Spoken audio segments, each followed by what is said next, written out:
up, guys? Welcome to another episode of Life is Cooler with AC. I'm your host, Alex Cunningham, and today, a very funny comedian. She just told me how to say her name properly. So, Mallorie Raquel, how's it going? I'm doing great, Alex. How are you? Good. Excited to try this new, I always ask, like, what are we going to drink? And she said tequila. Yeah. And I was like, tequila girl. Yeah, and I'm like, all right, well, generally it's bourbons. Like, I think I've had one other tequila on here. Like, okay. Yeah, and it's been, I think, over a year now. Oh, shit. And yeah, and it was Kevin Hart's, so like it was super bougie, I haven't had his tequila. It's good. Yeah? Yeah, I mean, it's expensive. Do you remember the name of it? Well, of course. Well, it's Grand Camananida. I don't know. Nailed it. Yeah. Kevin Hart Grand will probably on Google. Well, yeah. If you follow him on Instagram, it's every post. He's got like 2 bottles. I'm not surprised. Yeah, you're like, how does this guy function? Like, he's just the highest functioning alcoholic I've ever seen in my life. Yeah, just person, like, in general. Yeah, I feel like I would have to be drunk if I had his lifestyle. I mean, yeah, you're not wrong. Yeah, no, that dude's just nonstop. But so this is coconut. Do you like coconut? I do. Okay, yeah, good. So shout out to my buddy Bob Myers that he told me to try this, and I was just like, I hope she likes coconut because I love coconut, but some people are just like, that's like my wife. She's like, I hate coconut. Solid. Yes, but he's like, it's like dessert. Surprisingly good. Yeah, yeah. Like, I'll be honest, I was apprehensive, but yeah, no, but he compared it. He was like, it's like a dessert wine, and I was like, well, okay. And then so I tried it. Yeah, and I was like, yeah, you're not wrong. Like, it's sweet, but it's still got the tequila burn to it. I enjoy it. Yeah, soda and a lime, and you got a whole cocktail. It's awesome. Yeah, exactly. Well, and what do you drink beer or anything like that? I know you've got it's the gluten, right? Well, yes. Yeah. See, I listen.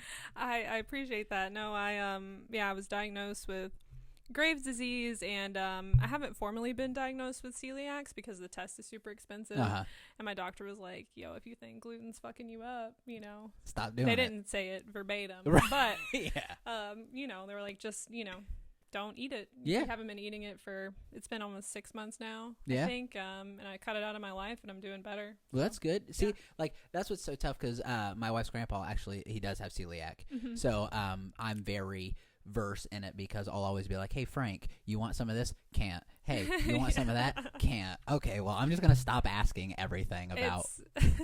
It's really not favorable in, like, American food culture. Yeah, no, exactly. Which is unfortunate.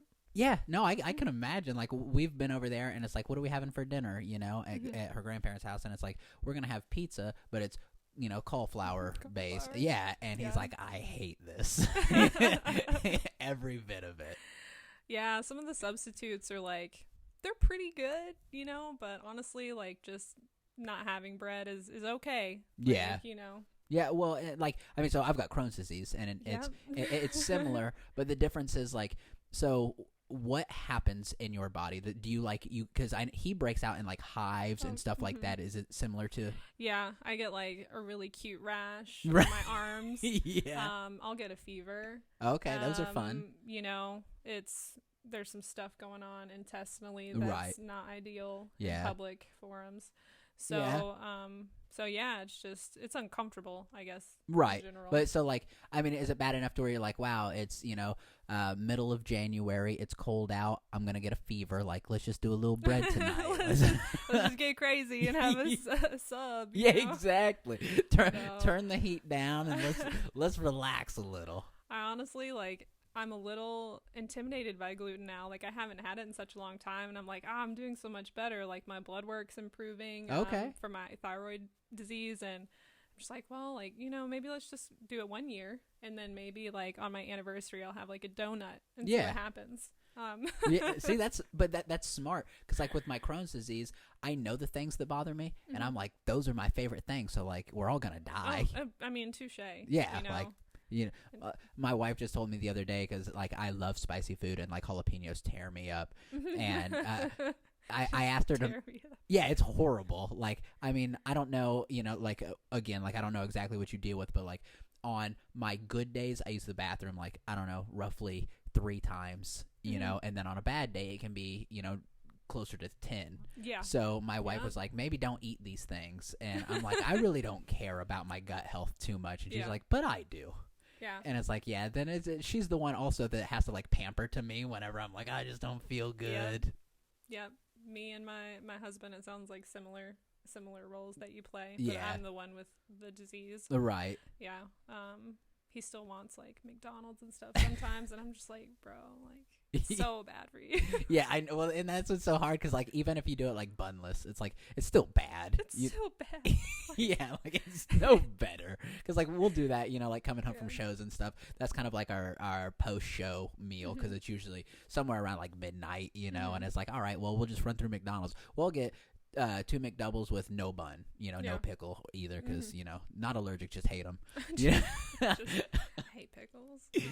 But it's anti-pickle. Exactly, yeah. Like I'm starting a campaign, you know, get pickles out of our schools. But it tears me up. Like it's like chewing on rubber, you know, just a rubber burger. Like, so do you have like places or things that you can do like after shows because it's always late, like, or do you just like I'm gonna starve for the next? Honestly, like fasting has become a part of my life. Yeah. But the place where I bartend does kind of cater to people with dietary restrictions. Oh, that's so nice. I'm fortunate that I usually have like a meal in my fridge, or if not, I mean, Jonathan and I will cook, you know. If it's late, sometimes I'll like literally just eat a handful of almonds and like go to bed. Okay. After a show. Hey, yeah. Keep nuts in my bag, you know. Right. But yeah, it's been interesting, but I've learned a lot about food in the last year, and you know, I'm grateful for it overall. And lost some weight, so I can't be mad at that. Right? Yeah, you know? exactly. Well, I love that joke that you do. Thank you. And every time, like, I know it's coming, but like, I think not only because you do like a physical thing with it, you know, but I love the crowd reaction because every time, even like where we were at Blackie's a few weeks back, and now, that was great. I hated them. Every minute of it. I was like, no, keep going. I don't want to get on stage. Yeah, no, you were like... yeah, you keep going. So I was just like, whenever you did that bit and you got them like really well, and I was just like, all right, yeah. See, and like I love the reaction because I know where it's going to go. So it's like watching a scary movie or something with your friends. You're like, this is a jump scene. Let's see if they jump. Oh, they did. They were cool, man. They were conservative, but they were there for comedy. Yeah, so for I sure. Appreciate that. Well, it always throws me off though because there was I don't know if you remember, there was an older lady in like a really interesting sweater. It had like polar bears. Yeah. Polar bears was a big fan of mine. Yeah, and the nastier people got, the more she was like, and she had to be what, like in her 60s, 70s maybe? Easily. Yeah, and it was just like, you talk nasty and she was in it. Yeah. And I was like, she should be my grandma. Mm-hmm. No, she's badass. Yeah, I like people like that, like, because so often, which you're in Austin, right, or surrounding somewhere in there. Yeah, no, I'm a renter in Austin. Yeah, like millions. That's your rent, right? Millions. Yeah, millions. Yeah. Yeah, it's rough, but being in Austin, you get like kind of a little bit of everything, you know, like as far as like flavors of people, you know. So do you find it like, because you're originally from the Dallas area? Yeah, I grew up in Dallas, Texas, and then I went to Ole Miss for college. So I did a little comedy in Denver before COVID happened. Yeah. And then after the pandemic was kind of, you know, we went through the first wave. That's when Jonathan and I decided to move to Austin for comedy. So the scene and like the crowds are similar. I feel like, I don't know, Austin's, it's interesting. Like certain things will do well in one venue and then just not at all well down the street. Oh yeah, for sure. And so I'm getting better now that I've been doing comedy for a little bit, at gauging my audience and kind of maybe, you know, getting those puzzle pieces together that will work for them. Yeah. Because of course when you first start, like, you're so nervous. You're like, I have my bullet points and it must be these bullet points. Yes. You know? Yeah, don't deviate at all. Like, just power through it, the material. Yeah. But yeah, I've gotten much better, I would say, at reading audiences and, you know, knowing what will or won't play to those people. Well, and that's it's neat that you say that, because whenever I saw you the first time, we were at Fox Dog. Yes. And it was outside. It was like 20 degrees. Yeah, everybody I really liked the venue, but it was chilly and people were uncomfortable. Yeah. And like, but like literally just like comfortability and, you know, like joke, which I know you've been doing this for a minute. So like, it's not, oh, wow, thanks for noticing, you know, but it's like just seeing, because everybody was so out of their element, you know, and like you were just so calm and collected. I was like, she knows what she's doing, you know. I mean, we're all professionals here, Alex. Right. That's why. That's why we make the big bucks. Yeah, I'm doing Lex Friedman next week. So thank you for having me on. Yeah, my day off this week. It's funny because people literally think that, you know, like I literally just had somebody reach out from England and was like, yeah, well, no, they were like, hey, thanks for liking my posts. I like the clips that I see. And I'm like, oh, thanks, man. And they're like, it looks like you're always busy. And I'm like, it does look that way. It sure does. Doesn't it? Yeah. And if people only knew, my wife's aunt the other day, when our dog passed away, she was like, at least you guys are always busy. You're never home. So then that way you have no time to like sit and like miss him. And I'm like, girl, I watch My 600-Pound Life like 7 hours out of the day. Listen, I watched that show too. Yes. I'm like, this is all I do. It's just like casually on in the background. I'm like, how's CJ doing? Like, did he lose weight? I know. Did he lose weight, you son of a bitch? I'm like, put it down. Stop eating that. They're like, I only cheat on my diet once a week. I'm like, you bitch, you've been cheating your whole life. Like, no. I don't know why. Like, and I feel like the men tend to be more successful than the women, which honestly pisses me off. But I feel like that's true. Like, I definitely agree. I don't know why. I think it's because maybe the men have women taking care of them. That could be. That's what I think. Well, and that's honestly what's weird though, is that like I feel like whenever it is a big man, he's got a thin woman with him. But when it's a big woman, the man is the same size, and I don't understand. I don't get that either. Yeah, super that show weird. Is wild. But yeah, like I love it though, but I hate it at the same time because I get so invested. But I've gotten to the point now where it's like, if they and we can time it too. We're like, we'll pause it, and it's like, it's been 17 minutes and they're not at Dr. Now's office yet. They're not gonna be successful. They're not gonna make it. No. Yeah, no, they've wasted too much time on their backstory that they don't do surgery. God, that guy. Yeah, that doctor. What's gonna happen when he dies? I don't know. Yeah. Millions of people in Houston are just going to keep getting fatter and fatter. They're going to have to come up with a doctor later and figure out how to help these people. You know what's wild? I was watching Russell Brand yesterday with Jonathan, and there's this new obesity medication that they're pushing in American markets, and I'm like, okay, so you're going to give the fat people who probably have diabetes another pill to take that has God knows what side effects. You know? Yeah. And, like, how about we just teach people about food, man? Right. Like, why don't we teach kids in school about nutrition? Yeah. So children understand, like, it's not okay to fucking eat, you know, Little Debbie's every day. I know. Which I did, but I was just fortunate, I guess, in that I was very active. And, like, you know, we're around a lot of, like, sedentary culture now with podcasts.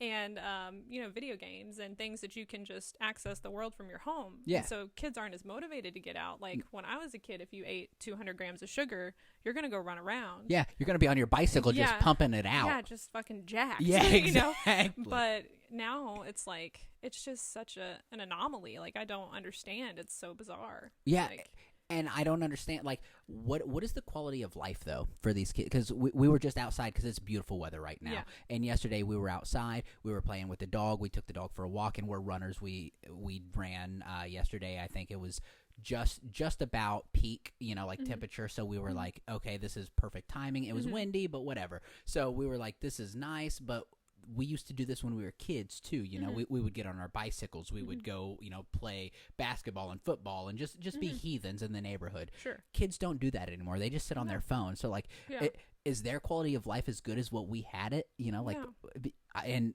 obviously food is a problem, but then technology, like, it's so weird. Like, I don't understand these kids. I don't really anymore. know how to reconcile it either, because I like grew up that way. I don't know what kind of person I would be if I grew up with Snapchat. Yeah. You know, but I don't know. Yeah, it's a weird concept. It's an interesting culture. Yeah, I know. I never thought I'd be that. Yeah, I didn't think I'd be that old person that's like, these kids. Yeah, I know, right? But I am. I've got so many kids in my neighborhood. Yeah. I look through my blinds and I'm like, what are they doing? I know. What are these little bastards doing right now? Get off my property. Exactly. Yeah, they'll come and they'll like, we've got rocks like out front, and they'll come and like pick them up and then just like walk around with them and then just drop them and keep walking. I'm like, what are you doing right now? They don't know how to socialize anymore. I know. They're like, is this Minecraft? Yeah, yeah, and there's no one around. Like, it's literally just them by themselves. It's like they are a robot. Yeah, I don't know, man. They're, trying to entertain themselves. They don't know how to handle I feel bad. Earth. Yeah. I feel like we just got lucky because you said, how long have you guys been married? Or together, rather? Well, we've been together for fucking 13 years. Okay, so before all of the apps and stuff like that. So, like, my brother literally, and maybe I'm weird, but my brother today texted me and was like, hey, I've got a friend. He's 25. He's good looking. He is a millionaire. Do you have any single friends for him? And I was like, what? No. Absolutely not. Yeah, and he's like, he's a super sweet guy, and he takes care of his mom. And I'm like, why are you selling him to me? Yeah. Like, tell him to go talk to women. He's like, he's not good at talking to women. I was like, you know how to talk, right? just say some things at a female. He's not good with other humans, so yeah. Do you have a mate for him? Yeah, I know. And I'm like, I'm sorry. Yeah, just say some things. That's like, if I wanted to meet somebody, I would just be like, hey, what's up? If they're like, nope, I wouldn't pursue them anymore. I'd go say, hey, what's up to somebody else. Eventually somebody's going to say, oh, not much. What's up with you? You know, like, it's a numbers game. It you know? Really is a numbers game. Eventually you'll find somebody that's like you. It's easy. Why are you trying to make me hook up your friend that I've never met before and sell it to somebody else and be like, oh, this is the guy you want. I promise. I don't know anything about him. He takes really great care of his mother. He's got millions of dollars. Yeah, what a weird concept. Also, he could just buy a wife. That's what I said. I mean, yeah, my brother was like, it's hard to find somebody who, in today's society with the Snapchats and stuff, he's like, somebody who is like not been with all these people or an actual prostitute. And I said, well, if he's got millions of dollars, why not just buy an actual prostitute? Like, I feel or he could probably afford like a virgin from another country. That's true. I mean, yeah, just mail her in. I'm not advocating necessarily for any kind of trafficking, right? But there are options, right? But it does help the economy. Yeah, it does stimulate a little bit. And you're giving somebody a better life. I mean, by their standards. That is true. So you know. Well, it's like my wife and I, we do with the kittens. What's that called? Where you take them in for a little bit foster. Yeah, we foster kittens. It could be the same concept. You know, you could foster a wife for a little bit. Yeah. Maybe you guys don't have compatible, like personalities. Just send her off. You know. It's not a big deal. No, you brought her out of her bad situation. Yeah. You gave her America. Yeah. She's got a green card welcome. now. Yeah. Exactly. Sorry to the rest of the world. You guys kind of blow, but we're just spitting facts here. Yeah. But yeah, what a weird thing to do. Yeah. So do you have any single friends that you would like to hook up my brother's friend with? Everybody that I know is polyamorous here in Austin. Okay, well, there you go. So they're all available. They're all available. Yeah. Yeah. None of them are single, but they're all available. Exactly. That's like the motto in Austin. Yeah. Well, I never when we moved here, my wife was like, it's keep Austin weird, and I was like, oh, that's funny, whatever. And then I visited Austin, and I was like, nope, that is accurate. Yeah. Yeah. They mean pansexual. Yeah. That's what they mean. Yeah. They're just like, whatever it is, whatever you want to do, just do it. Yeah. Like I don't care. Just do it. You guys moved from LA, you said? Well, we're originally from Indiana. Okay. Yeah. So we're from a city that has 60,000 people, Yeah. And then we moved to LA, and it was a big culture shock, but then But I feel like Austin is like, you take all of LA, which is very large, right? Like on a map, it takes up a lot of area, and then you just shove them in a tiny little area, Austin, Texas, and then you're like, oh, now I see thousands of people all at once. Now it's strange because like before it was like, oh, I'd meet one person and they would be like out dancing on meth, and then like maybe the next day you meet somebody and you're like, I don't know what's going on with you, but like whatever. And then in Austin you meet all of them on the same street corner. Oh yeah. And it's like, I just have no idea. I don't belong. I have I have this bit about the unhoused population being like a nice little community in Austin, whereas in other major cities I've lived in, that doesn't seem to be the case. And I can't quite get the crowd on my side for that one. But there's something there. Oh, yeah. There's something there. But it's true. Like, they do really just kind of hunker down. They do. Like, they've got their spot, man, and you will see them there tomorrow. And every time I go to certain open mics downtown, I'm like, oh, there's one-armed Willie. You know, like. Exactly, yeah. Fucking, and I don't understand that because, like, here they're bridge people. Yeah. They live under bridges. Yeah. And that's a weird thing for me. Like, I used to work in the next town over, and we had the bridge lady that she would come into my work sometimes, and she'd just open the door, and she'd be like, beautiful day, isn't it? And we'd say, sure is. And then she'd just stand there and look at you, and like 10 minutes would pass, and then she'd close the door and go out and have a conversation with herself. Yeah. And then we had another guy that he's the luggage guy. He's got like a little cart that he pulls around like 5 suitcases on. And every day he's asking for money, and he's got all of his suitcases, and we're just like, what happened here? You were like, take the house, but don't take my T-shirts. Like, right? Like, what? I know. Everybody has a story. Yeah. And they're not all captivating, but no, they're not. But, you know, shit. I mean, we're all one paycheck away from homelessness down in Austin. So That's true. Well, I mean, even up here in Killeen. I pulled up to your house and I was like, what a nice multi-million-dollar neighborhood this would be in Austin. Yeah. This is a $1.3 million home if you were just 60 miles south of here. I know. It's so strange. Yeah. Well, I told my wife today, because I told her that you were coming over, and I was like, I wonder how these other comedians feel whenever they like pull up to my house and think that like, oh, wow, he's doing well for himself. And it's like, oh, yeah. I'm not at all. Like, this is my wife. This is you did a great job, wife. I ordered her. Oh my God.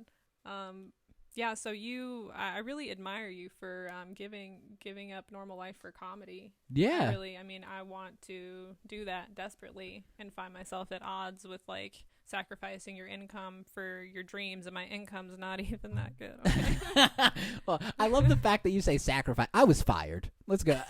Let's go ahead and get that out there. God put you on this path, is what you're telling me. Exactly. Yeah, he has a plan. His plan is for you to not sell mattresses anymore. Oh, shit, mattresses. Yeah. I mean, you spend like, what, 30% of your life asleep, so that's a pretty lucrative game. It was, too. And they were like, your numbers are horrible. And I was like, but my paychecks are bigger than they've ever been. Yeah. So I don't understand, like, is it a me problem? You know, which I think it was, because I also, like, I tried to, you're on my Instagram. Have you seen my titty pictures? Oh, yeah. Love the tits. Yeah. You know, and I tried to show them to my vice president. I didn't know who he was at the time. But, yeah, I think that was kind of the start of the downfall. Fuck him. Right. Exactly. Because fuck them, that's why. Yeah. Who doesn't like nice titties? Bunch of assholes. Exactly. Homeless people in Austin. Actually, they love it. You can go topless in Austin, right? Yeah. I mean, I've seen it. Yeah. I wouldn't necessarily recommend it. You never tried it once? No, never given that one a shot. Have you ever seen sick titties before? This is what they look like. God. Yeah.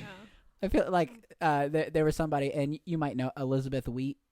I know the name, yes. Okay, yeah, she's an Austin comic. Yeah. And she does this joke about, you know, like being out running and stuff, you know, and topless. And I'm like, my wife, like I said, we're runners, and like sometimes I look over at her and I'm like, she already looks uncomfortable, let alone being braless. I'm just like, no way. No. I feel like that'd be a horrible thing to do to yourself. No, it is. Yeah, I don't even have much to speak of, but without a sports bra or something, it's really uncomfortable. Yeah. Like just day to day. Right. Yeah. Like I can't work. Like I do work with some women who just rather not.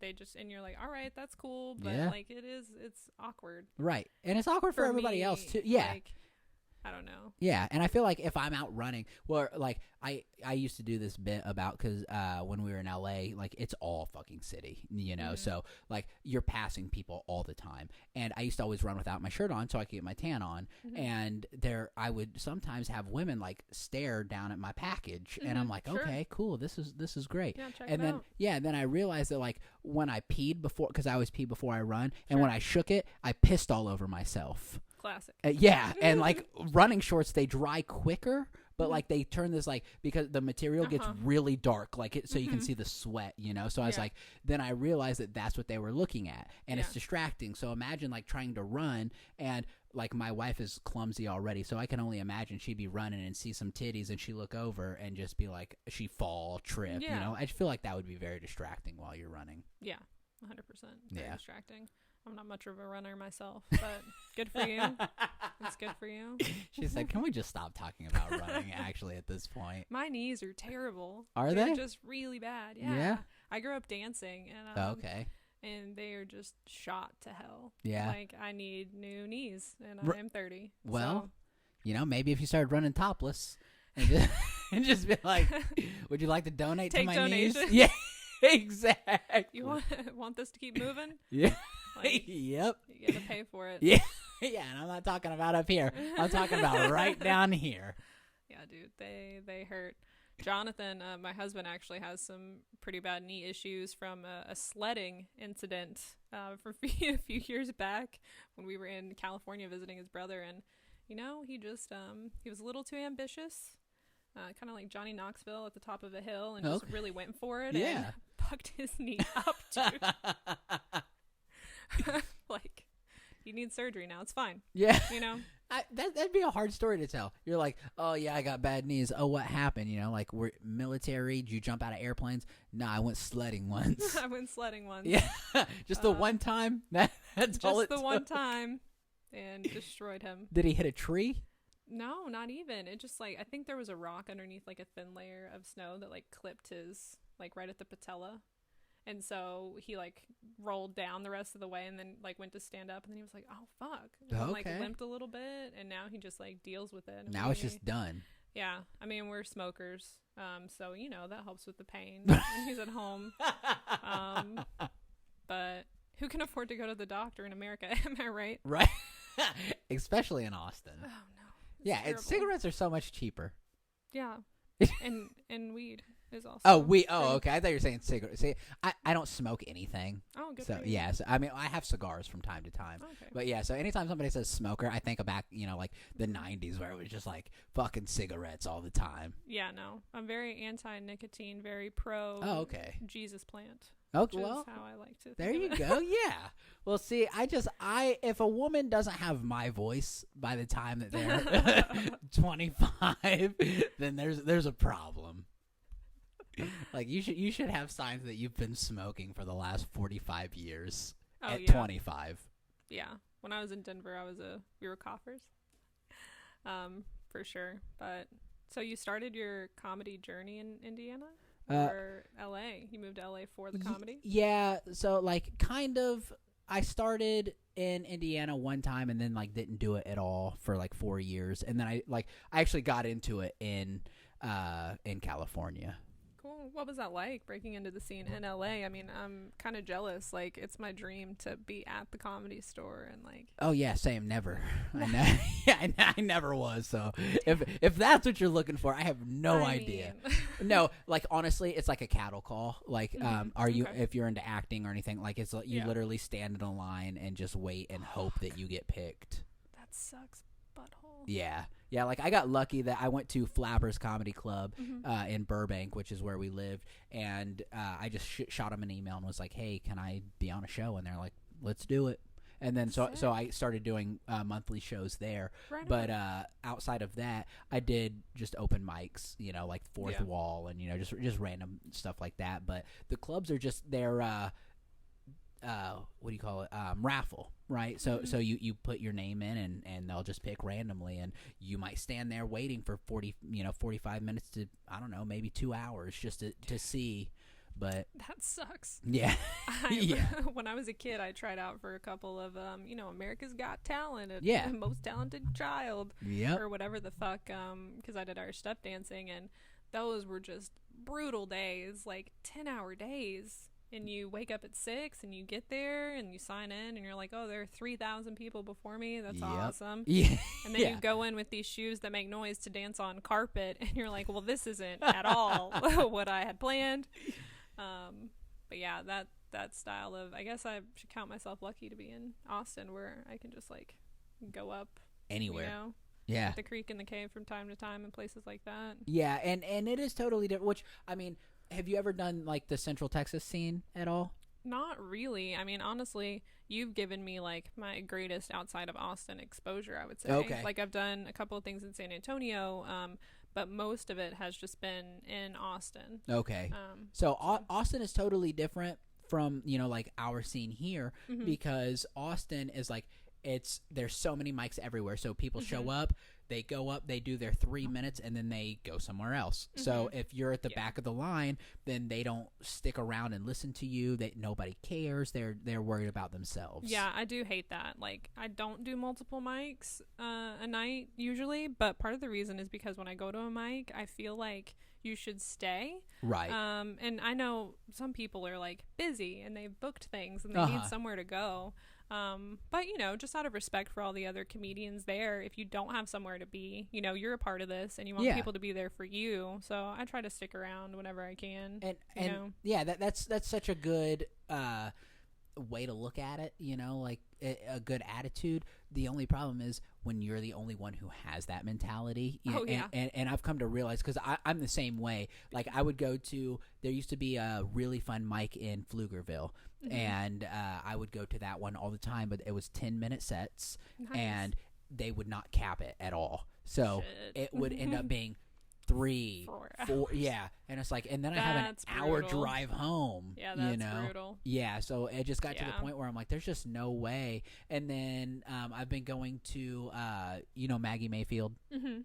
She has the challenge mic on Tuesdays. Okay. And then I go to the Anderson Mill mic that's like right after it. So, you know, unfortunately, you just got to kind of bounce around. And I've realized that when you do that, everybody that leaves this one, they're coming to this one anyway. So yeah, true enough. There are a couple of mics in town where like you can count on an actual audience of people that aren't comedians. When I first started doing comedy in Austin, I did open mics pretty much exclusively at the Romo Room. Okay. Because I was so timid when I was getting started, and the Romo Room was a great space. I really enjoyed that stage, but the mics were just brutal. Like brutal. I did a couple of shows there, one with Jordan McDonald, who I know you know. Yep. He's a great guy, super funny, and that show was great. Like, when the room is full of people, it's an amazing, you know, space. But for open mics, I hosted a couple of mics there too, and I was just like, oh my god, this is just like, it's, you know, you all have to go through it. It's a part of the experience, of course, but you just feel like you're bombing, like, to silence. And you're like, I know there are people in here. There are other humans in here. Give me something. Yep. And that's what's so hard with mics, even, that it's like you're giving it the same show quality, you know, that you would on, you know, like a paid show. But people literally don't care. Because they're completely checked out. Yeah, they're either there to do their own material. They don't care because they didn't pay to get in. Like, it's just, it's a totally different atmosphere, and it's kind of soul sucking in a way. Yeah, it can be. It can be. I mean, you have to have thick skin. Oh you know, for sure. I mean, and all of this, I feel like if you don't, you're in the wrong. Yeah, no, industry. You can just fuck right off because exactly people will eat you alive. Yeah. Yeah. No, there's been many a times, and, you know, maybe you feel the same, I don't know, but whenever I will get off stage, and even like at mics, but mostly at like real shows where I'm like, I just ate a bag of dicks, you know, like, I'm done. Like, I don't want to do this anymore. Well, I'm as good as I'll ever be, I guess. Yep, exactly. Like, I'm on the decline. I'm washed up, and I was never a has-been. No, I've really honestly enjoyed just seeing all of the other comedians that I've been around for the last year improve. And like, sometimes you'll hear the same 3-minute bit 20 times from that person, but whenever you see them, like, I was working at Cap City Comedy during Austin's Funniest Person or whatever the hell it's called. Of course I didn't sign up. I should have. You should have. Hindsight. You're funny. But thanks. Next year. But when that contest was happening, as a bartender, I, you know, could catch a couple of people, the names that I recognized, and went in there, and I was like, damn, you know, it's really awesome, like, to see them actually get the response that they deserve. Yeah, absolutely. From an audience that's there to laugh, you know, because so much of our time is spent performing for people who don't know that comedy is about to happen. Right, yep. Or they're fucked up and they don't care what you're talking about. Yep. So yeah, that was it was cool to see, you know. I'm like, oh, you can make it, and there are great moments to be had. Oh yeah, absolutely. As a comedian. So it was really great to see those people grow and get a real reaction from the audience. You know?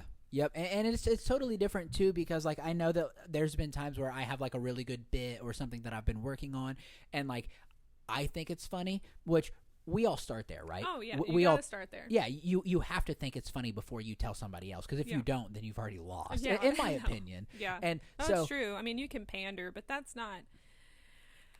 That you can't build a career off of that. No, and I mean there are people who have, and like it's not my thing. But it's just not fulfilling. Exactly. I would feel so empty. Yeah. You know. Same. I'm already depressed. Right. I don't need this. Let's not make it worse. You know. But when you give it to somebody or like a crowd and they're receptive and they give it back to you, it gives you this feeling that's just like it's not like anything else like I've ever experienced. No, it's incredibly gratifying. Yeah, like to just be heard in a public space. Yeah, like you know, and people can identify with the things you're saying. Like like how I talk about my Crohn's disease, and even you know like my parents and stuff. You know, like not everybody has dealt with those things, but they can at least relate to it in a sense, or at least I can paint a good enough picture that they're like, oh, I see what you're saying. Yeah. You know, and that's just, I don't know. It's like I'm working on some stuff right now. I don't know if you saw my notebook on the table, and it's so hard when you're like trying to come up with things. Like I'm not a come up with things type comedian. I'm a talk about real things that actually happened to me and kind of and say them in a way that's funny. Yeah, absolutely. And it's totally different. Well, one of my favorite specials of all time probably is Tom Segura's Mostly Stories, and it's just stories. Yeah, like you know, just funny storytelling. Yeah, exactly. Everybody has their thing, so you know, just roll with it. Your whole life is a bit, essentially. Yep. So anything could be funny, and my parents crack me up. You know, they'll text me or when we're on the phone, and like, "Oh, you should write about this or write about that," and I'm like, "Oh, trust me, I'm writing about y'all. Right. You don't have to worry." Yeah, exactly. You're gonna be talked about. You're in there. Yeah, 100%. 100%. Is that your favorite when people tell you joke about this? Oh yeah. Yeah. I love that. Yeah, it's so fun.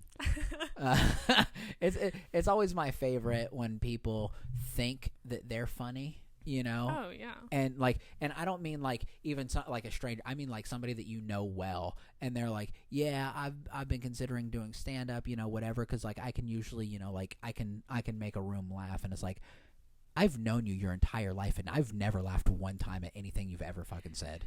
Yeah, it's it's more intimidating than you think it's gonna be. Yeah, it really is. Because I got up there and I was like, what do you have to lose? I was just like, oh, everything that you stand for.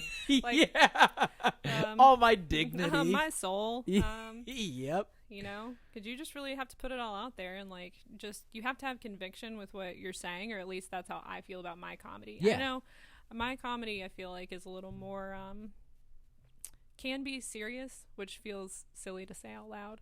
But I try to touch on things that matter to me. Right. And so, you know, I mean, I don't have that just be silly. You know, I watch some of my favorite people like Jim Carrey, and I'm like, I can't fucking do what he does. Yeah. He's Jim Carrey. I'm not Robin Williams. Yes. You know, like I have to be me. And my brand is, I need you to pay attention. Right. Absolutely. Yeah. I'm not just going to be so obnoxious. Do you know Casey Rocket? Yes. Okay. Casey is like, I was talking to Vinny Rossi. I don't know if you know him, but we went and we saw Casey on a show a few weeks ago, and he is like the reincarnation of Robin Williams. Yeah. He's incredible. Yes. And so just big. Right, but I can't do what he does. Same. Yeah, and I'm like, I admire it. Like, you know, like good job, but like I can't be that guy. No. There's no way. Like it's too obnoxious. I'm like, and I do things that I yell when I do comedy and stuff, you know, but like I think I come from like a music background where I'm like my wife is always like, I wish you would take the microphone out of the stand and like stop leaning on it like a musician would. And I'm like, but that's just kind of how I feel. It's your vibe. Yeah, exactly. You know? Like I think there's a huge difference between being authentic to yourself and just doing things because it's this is how it should be, or this is what I think comedy is. Yeah. No, in comedy there's space for really everything, which makes it beautiful but also incredibly hard to master Uh-huh. your version of it. Right. You know? Yeah. So yeah. Do you have like a favorite comedian or one that you're really honing in on right now? Well, so I just saw Joe List. I don't know if you... I saw on your Instagram. I was so jealous. Yeah. I love Joe List. He's fucking hilarious. Yeah, so Joe List is definitely one of my favorites. And he's so good because, like, he's just got this, like, sweet look to him. And then he's like, but anyway, my wife coughed my dick right out of her body. And you're just like, okay, well, that kind of came out of left field, you know? Yeah. And so I didn't see that one coming. Exactly, yeah. And I like that approach. And then my top favorites are always going to be Kevin Hart, and Andrew Dice Clay, right. which are just like showmen. Yeah, real showmen. Yeah. Of the, oh yeah. The craft. Well, but like they're polar opposites because I feel like Hart you can listen to with your family. Yeah. You know, if you listen to Andrew Dice Clay with your family, your daughter's probably going to have a lot of questions. Yeah. You know, like. Yeah. Oh, hickory dickory dock, this chick was sucking my cock. What does that mean, Dad? What's cock, Dad? Yeah. That's not, don't worry about that. Yeah, you'll figure it out. Cock, it's, you know, it's a chicken. Yeah, you're 10. Give it 3 years. You'll figure it out. Oh, I don't know when women start to do that. I was never a female growing up. My parents were always brutally honest with me about everything. Which, you know, builds character. Yeah. From a young age. And I'm grateful for that. You know, I never misunderstood real life. Mm-hmm. But I knew, like, when I was 6 years old, I understood the very basics of sex. Okay. And I knew, like, vagina, penis. There were no, like, weird little words or names. Like, I was very much aware. It wasn't like a hoo-ha. Yeah, no. Yeah. It was, you know, I was, like, aware of the anatomy. And my then, like, pussy's dripping. I didn't wipe enough. Yeah. Mallory, we're in church. Relax. Yeah, so when I got a little older, like when I was like 11, 12, I was like, oh, I kind of pity these kids who like don't really understand. Like, I feel like parents sometimes do their kids a disservice when they just lie to them. There are some concepts that, I mean, of course, you know, like don't talk to your kids about North Korea, maybe. Right. But certain things, like if, you know, your anatomy and your person, like you should understand that. Yeah, for sure. And if your kids are asking questions, like just tell them the fucking truth. I don't know where all this bullshit, you know, comes from about, it's like, do you want them to learn from you or do you want them to go out and see what's up? Yeah. Because it's a dark world. For sure. And that's like, so my dad died when I was 7. So like I learned very quickly like about death and, you know, like stuff like that. But then my mom, she took it like what you're saying, but she took it to a whole new extreme. I remember when she died when I was almost 12.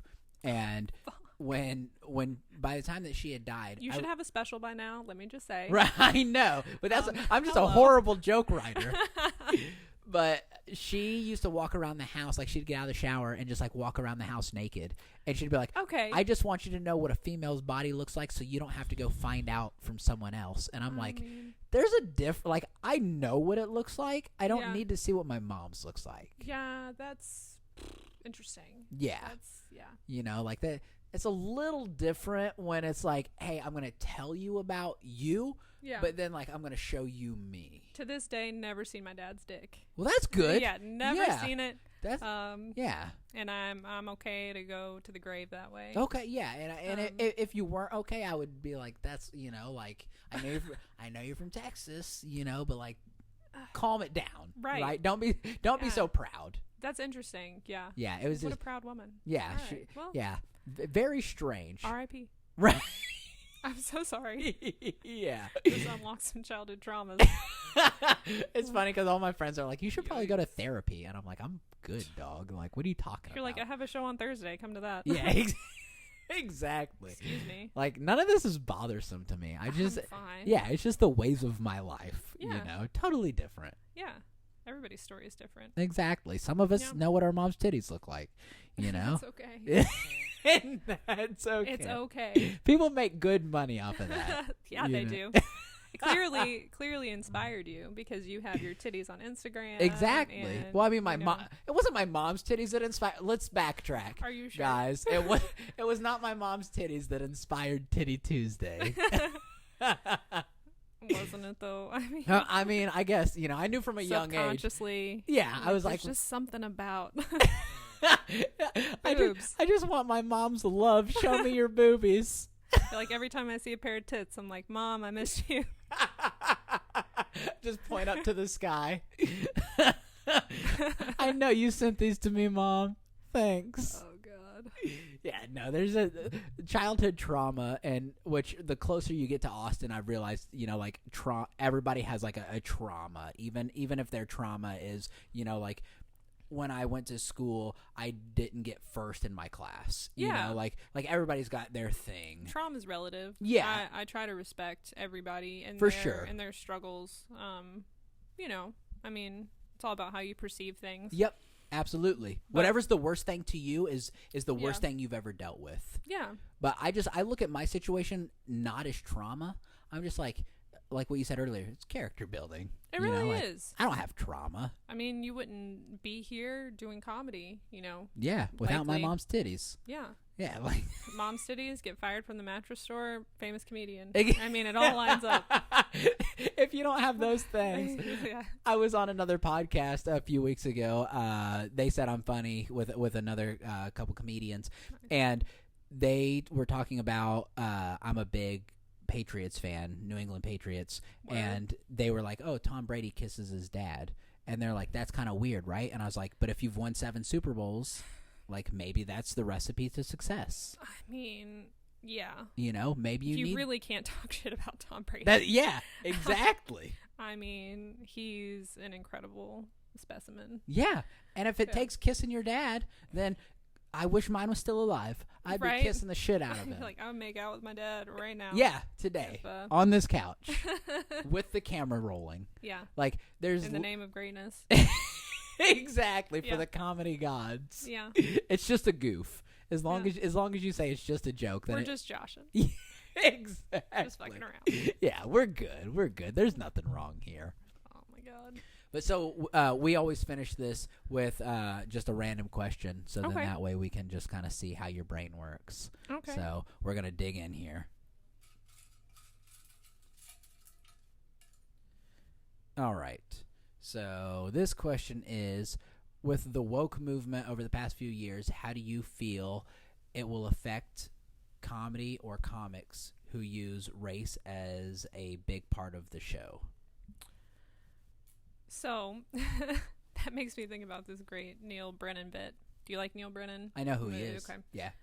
If you haven't seen Three Mics, highly recommend. But he has a bit about how mixed couples will cure racism because you can't hate people if you don't know what they are. Okay. Yep. And I think that's true. I think especially in America, we're an amalgamation of cultures.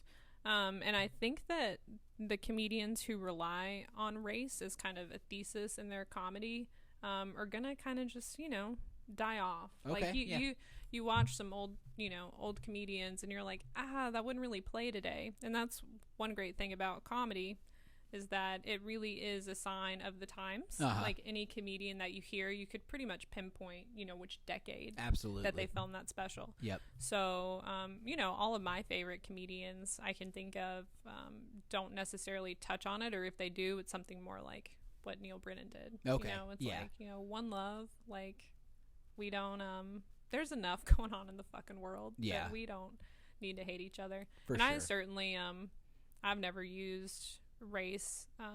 I have this joke about how all food's Mexican food. In every kitchen I've worked in, there's always at least one. Okay. Yep. I like the bit. I want it to work. Yeah. I want it to work here so badly, but audiences get a little cringy, and I'm like, well, I'm half Mexican, but I don't know how to preface that joke, and just like slide that in. Right. Like, Yeah. I'm Mexican, by the way. Also, I'm about to make a Mexican joke. Yep. So but I mean, but that's not. It's a tasteful joke. It is tasteful. Like it's not like saying, like same premise, but in the kitchen there's at least one black guy. As long as you're talking about a prison kitchen, like right. That might be a little bit more risque. Yeah. I mean, still factual, still accurate. Yeah. But it definitely like. There's a time and a place and a way to do everything, you know. Like people hate on rape jokes and stuff like that, and I've never done a rape joke because it's not my true story. You know what I mean? Right. So I can't make something funny that I've never experienced, and just telling you what I dealt with, you know. So it would come off in a shitty way. Right. But whenever you're telling a race joke in a way that it can be fun, it can be flavorful, it's totally different. Yeah. I agree with that for sure. Do I pick one for you or just one for me? No, that's just for you. It's just for me? Yeah, we can do another one if you would. I mean, I want to make you answer something. I've answered all of them. Yeah, like my answers, they have to change though, right? You know, because if it's just like the same thing every time, people are like, "Shut the fuck up!" Like we've heard you. Oh, we've heard you. Yeah, we've been here. Exactly. This conversation. I talk too much, and I've heard people say, "Just shut the fuck up." Just stop. Well, then I'll ask you this. Do you have anything on the horizon that's really exciting for you right now with comedy? You've been producing a lot of shows. My wife has been producing. Okay. Yeah, she's the His one. better half has been producing great shows. She come out. So I'm going to LA, not this coming weekend, but next weekend. I've got a couple shows in LA, which is super exciting, you know, going back. And I've got a lot of friends who have already bought tickets and stuff. That's really exciting. Yeah. And then congratulations. Thank you. Outside of that, that's it. It's just like, well, we're working on doing a Midwest tour this summer. Okay. Which would be cool, you know, just take a couple of comedians and, you know, it's like, don't know if we'll make any money, don't know if you know, but I mean, that's the thing, you know, you just fucking do it. Yeah. Like, that's comedy though. You just do it. Just do it. Yeah. Maybe it'll work, maybe it won't, but fuck it. Yep. Fuck it. Yeah. Fuck it. You got anything coming up? I have a couple of shows in Austin in March at a couple of smaller theaters. One's Cold Town Theater. I'm doing a show there in mid-March, and then I'm doing a show produced by Daniel West. I think it's his first show, and I love Daniel West. He's a great Austin comic, super, super funny. Grateful he thought of me for that. So, yeah, just kind of grinding and, you know, hoping for the best. Yeah. Just telling your jokes and wanting people to listen. Yeah. Well, hey, that's what it's all. That's what comedy. That's why we do this, is to hopefully have people listen. Yeah. So, what are your socials so we can have these people go check you out? Oh yeah. So my Instagram is @Mallorie_Raquel. I was named after the late great Raquel Welch, actually. Okay. So nice. R.I.P. Raquel. Yeah. She had a great, beautiful life. But it's MALLORIE_RAQUEL. I'll put it all down there so you can read along with her. Put it down there. I'll make it jump for you. Like this video, subscribe. You know, all the things that you do on there. Yeah. Yeah, but something I'm doing for myself this year is posting more on social media. Okay, because people do like Instagram. Yeah, absolutely. And I do a lot of mics and I film everything, and I'm just so critical of myself that I don't post things when I know that I should. I'm like, there are people laughing. Like, just fucking get over yourself. Yeah. So there will be more content. Good. Yeah, I'll check it out. And then if you want everybody to look, I'll give you some AC stickers. You just slap them on there, you know, and you just post it up, and they'll be like, "All right, Mallorie, we're in it to win it now. We're here for your comedy." Yeah, we're. I don't know what brought us here, but we're here now. Here for these tits. I'll tell you that much right now. But thank you so much for doing this. This has been really fun. Thank you for having me. Yeah, of course. Yeah. I know it's kind of been a mess getting you here, you know, but with the mail order and everything. But but you're here now, and that's all that matters. You're welcome. I made it to America, and I love my new country. But thank you so much, and thank you guys for sticking with us. And definitely go check her out. Go to one of her shows. She's super funny, and the bits that we were talking about, I didn't even spoil them because I want you guys to go see them because they're so funny. Well, thank you, Alex. You're a very funny man yourself. Thank you. I try. It's usually my wife. She writes all my jokes. She writes everything. Yeah, I'm just a puppet. Yeah. You're Jim Gaffigan. Right. Exactly. No, he watches this, so he's gonna know. Yeah, he's gonna know. I'm shitting on you, Jim. Sorry, buddy. Thanks, guys. Thank you.